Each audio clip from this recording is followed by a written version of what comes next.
Uttar Pradesh police भर्ती 2015 में 3528 नाट joining खाली सीटों को लेके उच्च न्यायालय इलाहाबाद में संघर्ष कर रहे प्रदेश के समस्त याची भाई और बहनों को जय हिंद। मित्रों, रीट संख्या 26/813/2018 का डेट 4 जनवरी 2021 को लगा हुआ था। प्रदेश भर के सभी भावी सिपाहियों को 4 जनवरी का इंतजार था काफी दिनों से कि उस दिन फाइनल हेयरिंग होगा और आर्डर रिजर्व होगा, जिससे प्रदेश भर के सभी याची भाई और बहनों को वर्दी मिलने का रास्ता साफ हो जाए। लेकिन सब कुछ अपने फेवर में हुआ। उस दिन जो कोशिश किया गया था, संघर्ष किया गया था, सीरियल नंबर भी सब कुछ ठीक हुआ, सब कुछ अपने फेवर में था। लेकिन जिस दिन अपना डेट लगता है रीट संख्या 26/813/2018 का, उस दिन कुछ न कुछ व्यवधान प्रकट ही हो जाता है, जिससे फाइनल बहस नहीं हो पाता है। यह प्रक्रिया लगभग 4 मार्च 2020 से निरंतर चला आ रहा है। इस बीच कोरोना जैसे महामारी का हम लोगों को भी सामना करना पड़ा, जिससे हमारे केस के लिए बहुत क्षति पहुंचा। इस वजह से 10 माह हमारा बेकार गया। डेट पे डेट लगता हुआ आ रहा है और इससे धन का भी हानि हुआ, समय का हानि हुआ, सब कुछ। और हमारे प्रदेश भर के सभी याची भाई और बहनों का हर माह लगभग 28 से 30 हजार नुकसान भी हो रहा है, क्योंकि सीट निकल के आ चुका है और उस पे अंतरिम आदेश स्टे भी हो चुका है। इसलिए हर हाल में सीट जो है हम लोगों को मिलना ही है। इस वजह से प्रदेश भर के समस्त याची भाई और बहनों का हानि हो रहा है। लेकिन हम आप एक प्रयास कर सकते हैं। हमारे हाथ में परिणाम होता तो कब का ले चुके होते, लेकिन कहीं न कहीं परिणाम के पीछे प्रयास और संघर्ष का मुख्य योगदान होता है। तो हमें प्रयास और संघर्ष निरंतर करते रहना है, और जो कुछ भूल और चूक हुआ होगा, क्योंकि मनुष्य है, गलती हो सकता है, उससे सीख लेके हमें निरंतर उससे काफी ज्यादा संघर्ष करना है। हमें शोक मनाने का दिन नहीं है, और जब तो हमारा 4 तारीख को बहस नहीं हुआ तो निराश होने का भी जरूरत नहीं है। आगे हमारे द्वारा हायर किए गए समस्त जूनियर सीनियर अधिवक्ताओं से राय विमर्श लेके आगे बढ़ना है। वही कार्य प्रारंभ हम लोग कर चुके हैं। आप लोगों से कुछ दिन पहले ऑडियो के माध्यम से अवगत कराया गया था कि हमें निराश होने की जरूरत नहीं है और निरंतर हमें कार्य पे लग जाना है। कल से हम कार्य प्रारंभ किए।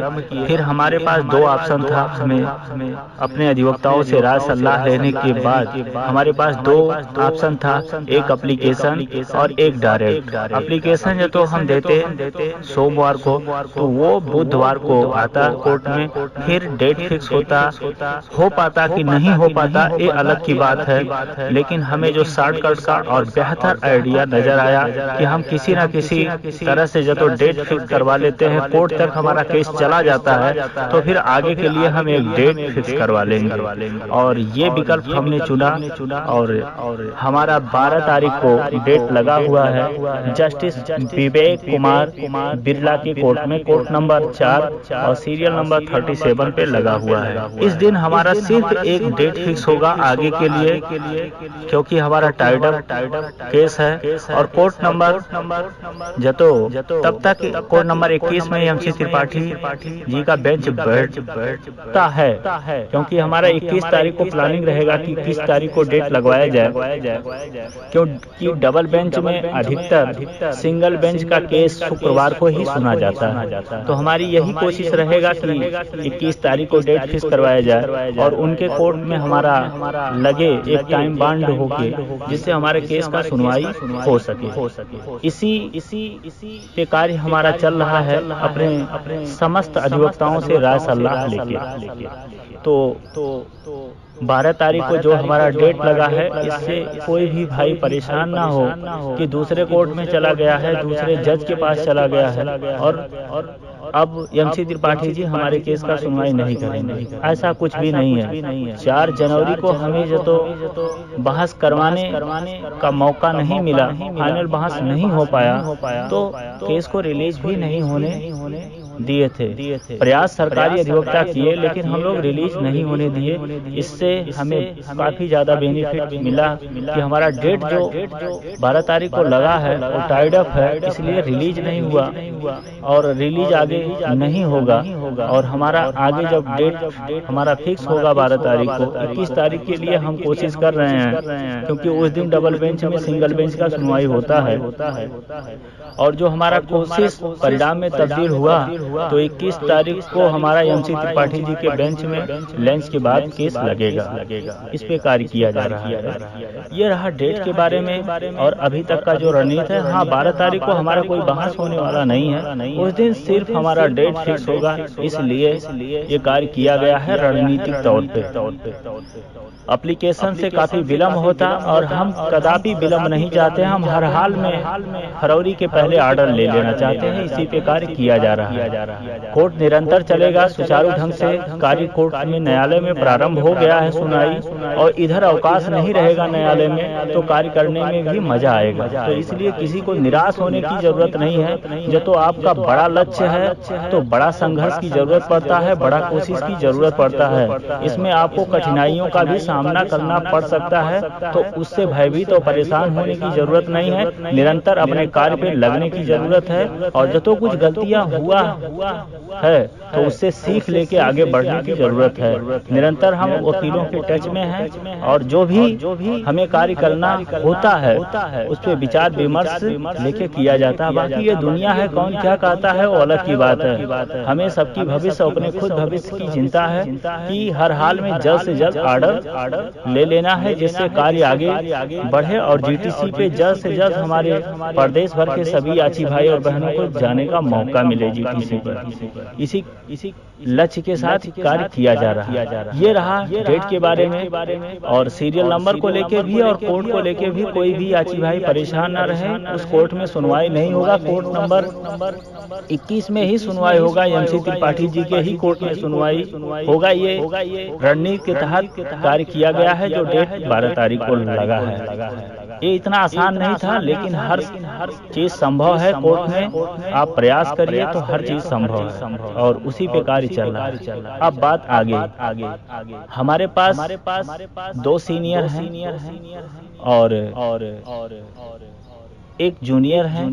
बाकी हमारे रीटे में तो 95 रीटे कनेक्ट हैं, लेकिन जितने भी रीट कनेक्ट हैं बाकी और अधिवक्ताओं से कोई भी मतलब नहीं रहता है, और ना ही हमारे केस में कोई अधिवक्ता पहुंचता है। यहाँ तक कि विजय गौतम जी का भी रीट कनेक्ट है, लेकिन आज तक लगभग 25 बहस हो चुका है, लेकिन किसी भी बहस में उनका कोई भी योगदान नहीं है। ये बहुत दुर्भाग्य है। जैसे विजय गौतम जैसे पुलिस मैटर के स्पेशलिस्ट अधिवक्ता सीनियर होते हुए भी वो हमारे केस में नहीं आते हैं, उनका भी रीट कनेक्ट। अब आता है हमारे द्वारा हायर किए गए श्री अशोक खरे जी और श्री अनूप त्रिवेदी जी सीनियर हैं। बाकी जूनियर तो आप जान ही रहे हैं, विभो राय और सीमान सिंह। विभो राय और सीमान सिंह हर डेट में समय से पहले ही प्रेजेंट रहते हैं केस के लिए। लेकिन त्रिवेदी जी और खरे साहब सीनियर हैं, इसलिए केस भी बहुत ज्यादा रहता है, खासकर खरे साहब और त्रिवेदी जी के पास। इसलिए कहीं ना कहीं फंस जाते हैं, तो बीच बीच में समस्या आ जाता है। क्योंकि उधर से मनीष गोयल भी और एमसी चतुर्वेदी डबल एजी हैं, 2 अधिवक्ता हैं डबल एजी, और हजेला है 3 अधिवक्ता हैं। तो उधर भी एक सीनियर एडवोकेट और आ रहे हैं मनीष गोयल, ये आपको पहले से ही अवगत करा दिया गया था। बाकी एमसी चतुर्वेदी जी डबल एजी उधर हैं, तो 2 हैं। तो कभी कभी खरे साहब किसी दूसरे कोर्ट में फंस जाते हैं, तो हर डेट में प्रेजेंट नहीं हो पाते हैं, जिससे काफी दिक्कत होती है। और कभी कभी अनूप त्रिवेदी जी भी फंस जाते हैं, तो हमें जूनियर एडवोकेट से ही काम चलाना पड़ता है। लेकिन आगे जो कार्य है वो कठिन है, इसलिए इसको देखते हुए राय विमर्श लेते हुए हमें एक और सीनियर की जरूरत जरूरत है, क्योंकि कभी कभी किसी दूसरे केस का सुनवाई में दूसरे कोर्ट में फंस जाने की वजह से हमारे सही समय पे नहीं पहुंच पाते हैं। तो ऐसे समय पे हमारे पास जो ऑप्शन है यचन सिंह से, क्योंकि यचन सिंह 2013 के सीनियर एडवोकेट हैं, जो काफी पुलिस मैटर 2013 में बहस भी कर चुके हैं, जिता भी चुके हैं। तो आगे राय सलाह लेके हमारे केस के लिए बहुत बेहतर सीनियर एडवोकेट यचन सिंह ही होंगे। उस समय हमारे 3 सीनियर एडवोकेट हो जाएंगे। या तो हमारे 2 एडवोकेट कहीं दूसरे कोर्ट में फंसे भी रहते हैं, तो एक हमारे सीनियर एडवोकेट केस को प्रारंभ कर देंगे और फिर कुछ समय बाद दूसरे एडवोकेट आ भी जाएंगे। लेकिन प्रारंभ के समय में हमारे सीनियर एडवोकेट का बहुत जरूरत रहता है, और उस समय जूनियर से काम बहुत मुश्किल रहता है, क्योंकि ये फाइनल हियरिंग है। तो इसको देखते हुए, राय विमर्श लेते हुए रात में करीब 10:30 बजे तक हम यचन सिंह से मुलाकात करके पूरी फाइल, पूरी चीजें दिखाएं और हमारा केस को आर्गुमेंट करने के लिए, फाइनल बहस करने के लिए वो तैयार है। बस आप लोगों से जैसे हर बार सहमति मांगा जाता है, और उसी जतो आप लोग उनको हायर करने में सहमति दिखाते हैं, क्योंकि हमारे भविष्य की सवाल है और केस के लिए बेहतर होगा जब तो यचन सिंह भी आते हैं, क्योंकि तब हमारे पास भारत सरकार के पास 2 सीनियर हो जा रहे हैं, तो हमारे पास 3 रहेंगे तो बेहतर रहेगा। बाकी अंतरिम निर्णय आपके पास है। उनका फीस जो है वो 1.5 लाख है। कोशिश किया जा रहा है कि 10-5 हज़ार और कम हो जाए। तो हमारे पास लगभग आप लोग जानते हैं कि 950 लड़के हैं, उसमें से हमेशा 70 या 80% ही पैसा देते हैं लोग, 70% ही देते हैं। तो उनका फीस 1.5 लाख है। जब तो आप लोगों की सहमति रहेगा तो आगे काम बढ़ाया जाएगा उनको हायर करने का। बाकी इधर जो कार्य है हम कर ही रहे हैं, तो इसलिए हम समय से पहले आप लोगों को अवगत करा दिया गया आप लोगों को, और कल वो फिर बुलाए हैं। तो जैसा आपकी सहमति होगा 1-2 घंटे में, 3 घंटे में आप लोग ग्रुप में अपना मैसेज के द्वारा अपना विचार प्रकट करिए। तो आपकी सहमति है तो उनसे आगे बात बढ़ाया जाएगा। फाइनल हियरिंग के लिए सारी चीजें तैयार कराया जाएगा, क्योंकि खरे साहब से पूरी बात कर नहीं पाते हैं, वो पूरी बात सुनते नहीं हैं, और बहुत बड़े वकील हैं और हर डेट में वो पहुंच नहीं पाते हैं। त्रिवेदी जी मेरे एक हैं जो हमारे केस के लिए बहुत कुछ किए हैं। सीट निकलवाने से लेके स्टे दिलाने तक उनका मुख्य योगदान रहा है, और इसमें जब तो यचन सिंह आ जाते हैं तो बहुत ही बेहतर रहेगा।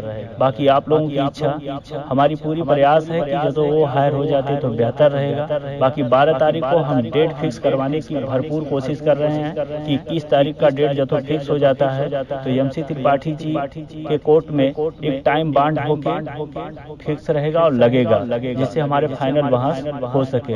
हमारा पूरा प्रयास है कि फरवरी तक हर हाल में जजमेंट आ जाए, जिससे कार्य सेकंड बैच जाने से पहले हम लोग भी ट्रेनिंग जा सकें। बाकी आप लोगों का राय का इंतजार रहेगा, और जब तो आपका राय मिलता है तो आगे कार्य बढ़ाया जाएगा यचन सिंह का। बाकी आप लोग खुद समझदार हैं, जैसा आपका विचार होगा वैसा कार्य किया जाएगा। इसी शब्दों के साथ विराम लेते हैं। जय हिंद, जय भारत।